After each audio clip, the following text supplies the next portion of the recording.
અમરેલી જિલ્લાના રાજુલા પંથકમાં જંગલી જાનવરના હુમલાની એક અત્યંત કરુણ અને હૃદયદ્રાવક ઘટના સામે આવી। રાજુલાના કોબાયા ગામે અલ્ટ્રાટેક ટીપીપી પાવર પ્લાન્ટ પાસે એક યુવક પર સિંહણે જીવલેણ હુમલો કરી તેને મોતને ઘાટ ઉતારી દીધો હતો। મળતી માહિતી અનુસાર કોબાયા ગામમાં આવેલી ચાહત રેસ્ટોરન્ટમાં કામ કરતા પ્રકાશ ચંદ્રક નામના યુવક પર ગત રાત્રિના સુમારે એક સિંહણે અચાનક હુમલો કર્યો હતો। આ હુમલો એટલો ભયાનક હતો કે સિંહણે યુવકને પોતાનો શિકાર બનાવ્યો।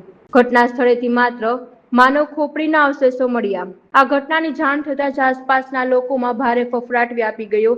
જ્યારે સ્થાનિકો અને વન વિભાગની ટીમ ઘટના સ્થળે પહોંચી ત્યારે દ્રશ્યો અત્યંત ભયાવહ હતા। સિંહણના હુમલામાં યુવકનું શરીર સંપૂર્ણપણે સખ્ત વિષક્ત થઈ ગયું હતું અને ઘટના સ્થળેથી મૃતક યુવકની માત્ર ખોપડી અને શરીરના કેટલાક અવશેષો જ મળી આવ્યા હતા। સિંહણે કરેલા આ માનવ શિકારની ઘટનાથી સમગ્ર પંથકમાં ભયનો માહોલ છવાયો।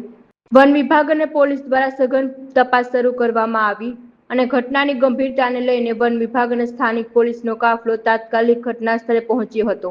વન વિભાગ દ્વારા મૃતકના અવશેષોને કબજે મેળવી આગળની કાર્યવાહી હાથ ધરવામાં આવી। આ આદમખોર સિંહણને પકડવા માટે વન વિભાગ દ્વારા સઘન સર્ચ ઓપરેશન હાથ ધરવામાં આવ્યું। આસપાસના ગ્રામજનોમાં ડરનો માહોલ છે, જેને જોતા વન વિભાગની ટીમોને એલર્ટ મોડ પર મૂકવામાં આવી।